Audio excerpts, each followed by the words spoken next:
Smile, Yvonne. I'm smiling. That's your smile. Come on, smile ka naman dyan oh. For me, please.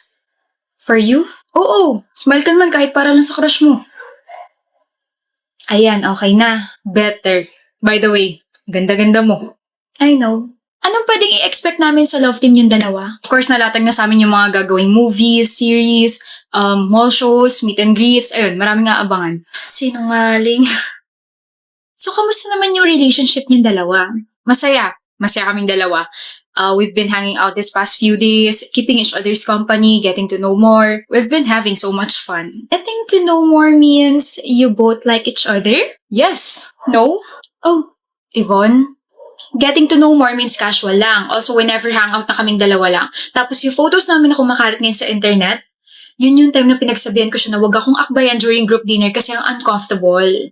Oh! And sa totoo lang, wala pang nilalatag na project sa amin. We're still waiting and wala pang final decision kung magiging love team kaming dalawa. Yvonne, ano ba? Dapat ba tayong magpanggap na okay tayo? Should we lie more? Totoo naman, di ba? Our love team is not yet official. Sorry, excuse me. Please cut that out. Sumunod ka sa akin. Excuse me. Pakulo yun, ha? Do you even know what you're doing? You're stupid. Imagine 7 taong ka na sa showbiz pero parang wala ka pa rin alam sa kalakaran na to eh.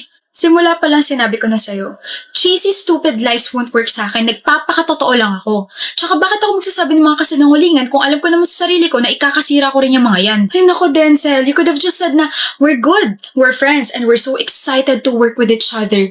Kaso bulok ka. Everyone in this industry kilala ko bilang prangkat may matabas na dila. They know that I don't and can't lie. Sorry ka. Na-partner ka sa isang babaeng artista na walang preno ang bibig at walang gusto sa'yo. Then what about your smile kanina, ha? You smiled for me. You like me, Yvonne. Yun ang totoo.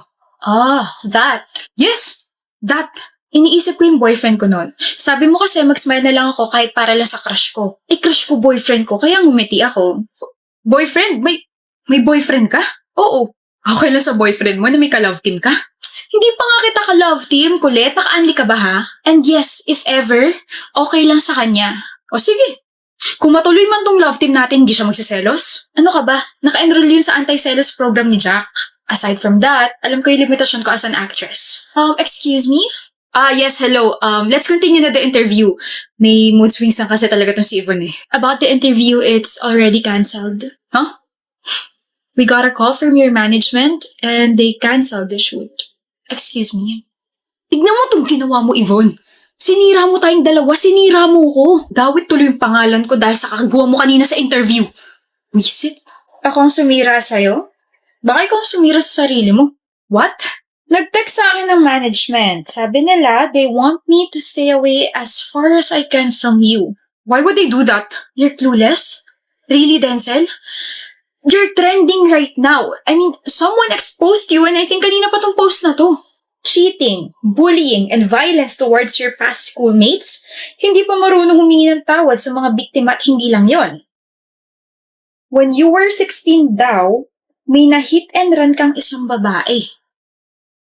My gosh, mukhang marami kang pagbabayaran ah. Handle your own issues. I can't save you from this, Denzel. Manager kita, di ba?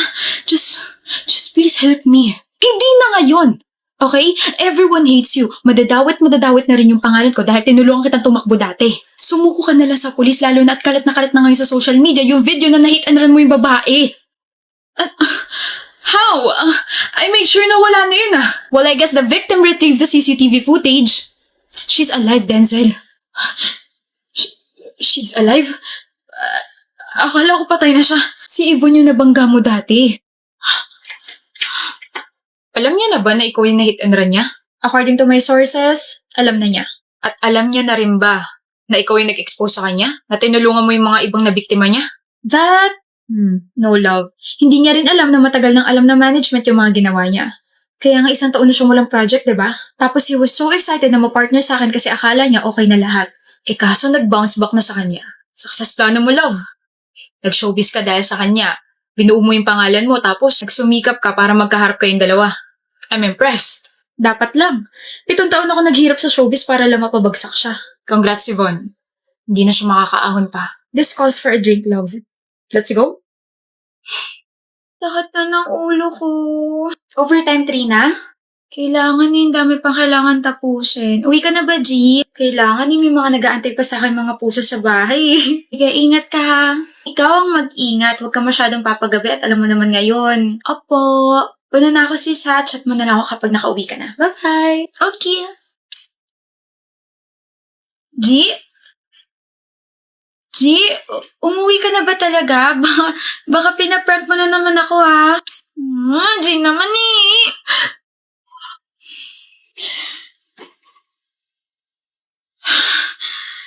Bangungot. Bangungot. Anong oras na ba? 9 a.m. na. Ganun ako katagal nakatulog? My gosh, G, dito na ako nakatulog, nakakaloka. Ba't ka umiiyak? Kara, I feel so guilty. Mukha ba ako si Kara? G, wala kang kasalanan. Ako yung huling nakausap ni Trina. Ako yung huling lumabas dyan sa pinto na yan. Hindi ko alam na yun na pala yung huli naming interaction sa isa't isa. G, ano ba? Wala kang kasalanan, okay? She fell asleep, had a cardiac arrest, and died. Don't blame yourself. Patay na ako? Sinasabi mo lang yan kasi hindi ikaw yung nakasama niya kagabi. I was there. What? Nakita kita kagabi. You left and then you came back. Alam mo pagod si Trina, you also know about your hallucinations. At alam mo makakatulog siya sa sobrang stress. You waited for that moment. Tapos lumapit ka sa kanya and then you choked her. Hindi yan totoo. Cardiac arrest ang sinabi nila because your father saved your ass. Hindi na pina-autopsy yung katawan ni Trina dahil binayaran ng tatay mo yung pamilya niya, di ba? Hindi. Don't be too tense, G. You don't have to worry about my mouth. I won't say anything. I also hate that woman. You did a great job. Ngayong wala na siya, aangat na yung pwesto natin. Wala na yung sip-sip na Trina. Wala na yung bida-bidang Trina. Hindi ko siya pinatay, Kara. Hindi naman eh. Hindi naman kasi talaga. Hindi nga. I know. But you have to convince yourself that you killed her. You have to take my place, G. Yes, I killed Trina because she was annoying as hell. Pero G, kailangan mong akuin yung ginawa kong kasalanan. Wala ka naman choice, di ba? Besides, your father is already working for my family. So kahit ano sabihin ko, susundin niya. Mas mataas ang status ng pamilya ko kaysa sa inyong mga hampas lupa. I am that powerful. I love being rich. You're a psychopath. Alam mo ba kung bakit ikaw yung napili ko? Because I need a pet. Well, I tried to pet Trina, but she refused. So tingnan mo yung nangyari sa kanya. She died. No, umiiyak si G. Huwag ka muna umiyak. Hindi ka pa naman makukulong eh.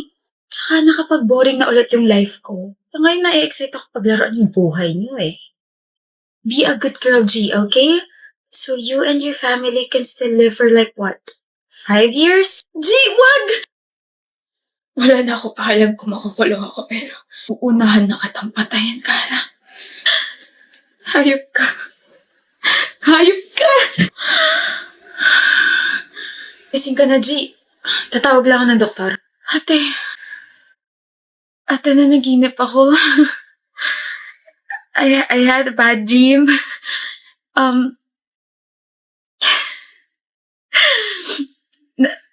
Namatay daw si Trina, pinatay daw siya ni Kara, tapos ako naman, pinatay ko si Kara, tapos may blackmailing daw nagaganap.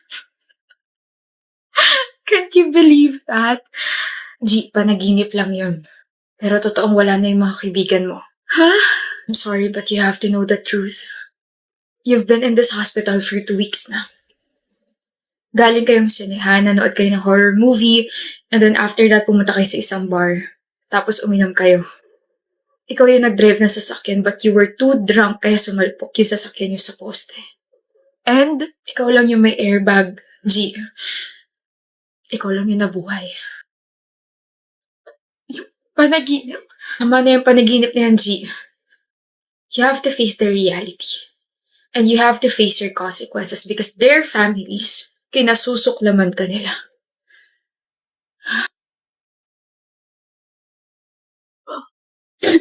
OA? Hoy, Katie. Ganyan mukha mo. Ano namang problema mo sa akin, Raz? Walang ganda. Bakit parang labag pa sa kalooban niyo? Bilib mo mag-makeup, no? May problema ka ba? Wala. Bagay sa'yo yung mga nilalagay mo. Ish. Ang random niya talaga minsan. Parang ewan ang... Ano ba? Parang ang ewan na nag-aabang dyan ng biktima mo. Wow. Ako kaya biktima mo? Ah? Ikaw? Ninakaw mo yung atensyon ko. Dapat sa'yo tinutupi sa walo. Visit. Kasalanan ko. Hindi pa rin talaga ako sanay na gusto niya ako. Parang hindi naman ako yung tipo niya. Ang ewan. Oh, ano yan? Eh kung kunin mo kaya tapos tignan mo. Nangangalay na ako. Oh, anong okasyon? Happy crush day. Bakit ang bigat nito? Ano ba to? Makeup? Ang dami nito. Ay, Bayan, nakita ko sinapaubos na yung mga ginagamit mo school supplies. Basta makeup. Kaya ayan, para sa'yo. Welcome. Pero may stocks pa naman ako sa ba. Sungit ang taray, pero... Ay nako, Raz. Hey, Katie, mag-usap nga tayo. Sandali! Sorry, bakit? Sorry, nagbibihis ka pala. I mean, hindi ako nagbibihis. Pwede na ba akong tumingin? Visit kasi na PE yun eh. Ba't kasi ako masyado nagpawis? Hindi ako naka-makeup. Sabi hindi ako naka-makeup, ang kulit mo naman eh. Ganun pa rin? Ha? Maganda ka pa rin. Sinasabi mo lang yan kasi kaharap mo ako. Kailangan bang plastic ako sa taong gusto ko? Ayoko nga. Sasabihin ko kung ano nakikita ko. Maganda ka. Tapos ang usapan. Gusto mo ko, diba? Ka ba turn off? Turn off saan? Kasi lagi ako nagme-makeup. Tapos, sino ako para pigilan ka na gawin yung nakakapagpasaya sa'yo? Whenever you do your makeup, halatang nag-enjoy ka. Natutuwa kapag may nagtatanong sa'yo kung ano yung pwedeng ganito, ganyan. Di ba pangarap mo maging makeup artist? Teka, paano mo nalaman yan? Nabanggit mo sa akin nung first year college tayo. Tapos fourth year na tayo ngayon. Naalala mo pa yun? Kung ang paglalagay ng kolorete sa mukha nakakapagbigay sa'yo ng confidence, go. Kung naglalagay ka ng kolorete sa mukha kasi wala lang, go. Huwag ka na ulit magtanong ng ganun sa akin o sa kahit na sino. Just do your own thing. Natutuwa akong panoorin kang natutuwa sa mga bagay na ginagawa mo. Raz.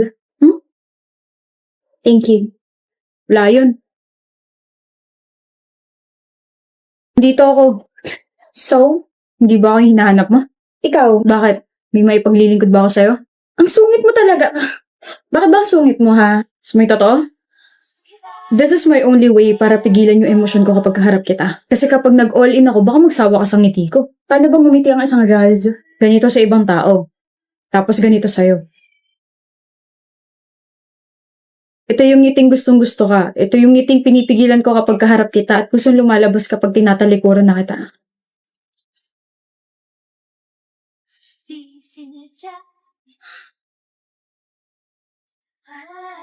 Simula ngayon, ngitian mo na ako palagi Yung ganyang ngiti, nakaka-fall Talaga? Ang gwapo. Gusto mo kumain ng siomay mamaya? Siomay talaga? To show my growing love for you.